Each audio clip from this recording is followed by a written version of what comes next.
आजादी की 75वीं वर्षगांठ पर प्रधानमंत्री नरेंद्र मोदी ने लाल किले की प्राचीर से देश को आजादी दिलाने वाले वीरों को याद किया। पीएम ने महात्मा गांधी, सुभाष चंद्र बोस, बाबा साहब आम्बेडकर और वीर सावरकर के प्रति देश की कृतज्ञता जताई। लेकिन इसी दिन कर्नाटक के शिवमोगा में वीर सावरकर को लेकर ऐसा बवाल हुआ कि पुलिस को कुछ इलाकों में कर्फ्यू तक लगाना पड़ा। दरअसल स्वतंत्रता दिवस समारोह के मद्देनजर हिंदूवादी संगठन सावरकर का पोस्टर लगाने की कोशिश कर रहे थे, जिस पर दूसरे समूह ने आपत्ति जताई। कुछ मुस्लिम युवा उसी जगह पर टीपू सुल्तान का पोस्टर लगाना चाहते थे। बस फिर क्या था, दोनों समूहों के बीच पोस्टर को बदलने, क्षतिग्रस्त करने का प्रयास किया गया और कर्नाटक में बवाल हो गया, जिससे क्षेत्र में स्थिति तनावपूर्ण पैदा हो गई है। कर्नाटक में अगले साल 2023 में विधानसभा चुनाव होने वाले हैं, लेकिन वीर सावरकर का जिक्र छिड़ते ही आखिर सियासत इतनी गर्म क्यों हो जाती है? कौन है विनायक दामोदर सावरकर? चलिए बताते हैं सब कुछ इसी वीडियो में। नमस्कार, मैं हूं आपके साथ श्रेया बहुगुणा और आप देख रहे हैं न्यूज तक। सावरकर माने तीर, सावरकर माने तलवार, सावरकर माने तिलमिलाहट।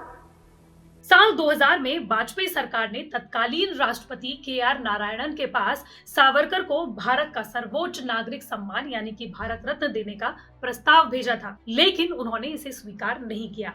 सावरकर कभी राष्ट्रीय स्वयंसेवक संघ और भारतीय जनसंघ के सदस्य तो नहीं रहे, लेकिन संघ परिवार में उनका बहुत मान सम्मान रहा है।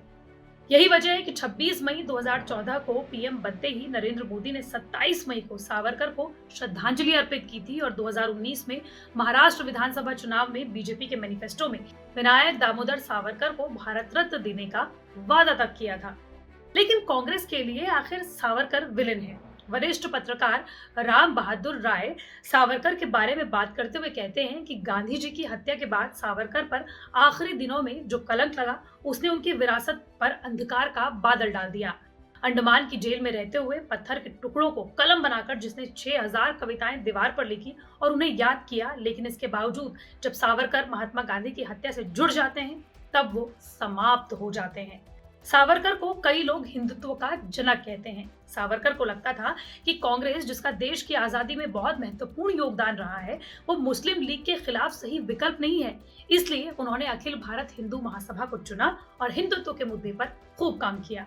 अब बात आती है कि क्या सावरकर का देश की आजादी में कोई योगदान नहीं था?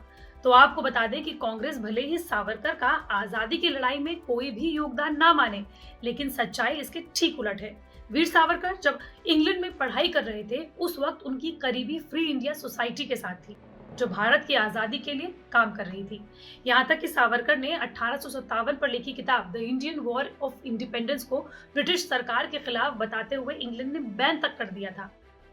1983 में मुंबई में जन्मे वीर सावरकर एक राजनेता, वकील, लेखक और हिंदुत्व फिलोसोफर थे।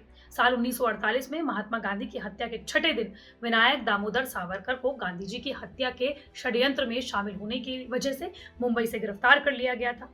हालांकि फरवरी 1949 में उन्हें बरी कर दिया था। RSS icon of Indian right लिखने वाले नीलांजन मुखोपाध्याय इसी मुद्दे पर कहते हैं कि हम भूल नहीं सकते कि गांधी हत्याकांड में सावरकर के खिलाफ केस चला था। वो छूट जरूर गए थे, लेकिन उनके जीवन काल में ही उनकी जांच के लिए कपूर आयोग बैठा दिया गया था और उसकी रिपोर्ट में शक की सुई सावरकर से कभी नहीं हटी। सावरकर अपने जीवन काल में अलग अलग समय करीबन 25 साल जेल में रहे। अपने राजनीतिक विचारों के लिए सावरकर को पुणे के फर्ग्यूसन कॉलेज से भी निष्कासित कर दिया था। जब वो लंदन में थे तो साल 1910 में नासिक के जिला कलेक्टर जैक्सन की हत्या के आरोप में पहले सावरकर के भाई को गिरफ्तार किया था। सावरकर पर आरोप लगा था कि उन्होंने लंदन से अपने भाई को एक पिस्टल भेजी थी, जिस पिस्टल से उनकी हत्या की गई थी। फिर सावरकर को भी लंदन से गिरफ्तार कर लिया था। सजा काटने के लिए भारत से दूर अंडमान यानी कि काला पानी उन्हें जेल भेज दिया गया। उन पर रिसर्च करने वाले कई विशेषज्ञ कहते हैं कि जेल से सावरकर की दूसरी जिंदगी शुरू होती है। सेल्यूलर जेल में 9 साल 10 महीने रहने के दौरान उनकी दायर दया याचिका को लेकर ही कांग्रेस उनके देश प्रेम पर सवाल उठाती है। इन दया याचिकाओं में कुछ ये लिखा था, सरकार अगर कृपा और दया दिखाते हुए मुझे रिहा करती है तो मैं संवैधानिक प्रगति और अंग्रेजी सरकार के प्रति वफादारी का कट्टर समर्थक रहूंगा, जो उस प्रगति के लिए पहली शर्त है। बहरहाल, अंडमान से वापस आने के बाद सावरकर ने एक और किताब लिखी। नाम था हिंदुत्व, हु इज हिंदू। जिसमें उन्होंने पहली बार हिंदुत्व को एक राजनीतिक विचारधारा के तौर पर इस्तेमाल किया था। आरएसएस पर ही किताब लिखने वाले निरंजन मुखोपाध्याय ये भी कहते हैं कि हिंदुत्व को सावरकर एक राजनीतिक घोषणापत्र के तौर पर इस्तेमाल करते थे। हिंदुत्व की परिभाषा देते हुए वो कहते हैं कि इस देश का इंसान मूलतः हिंदू है। इस देश का नागरिक वही हो सकता है जिसकी पितृभूमि, मातृभूमि और पुण्य भूमि यही हो।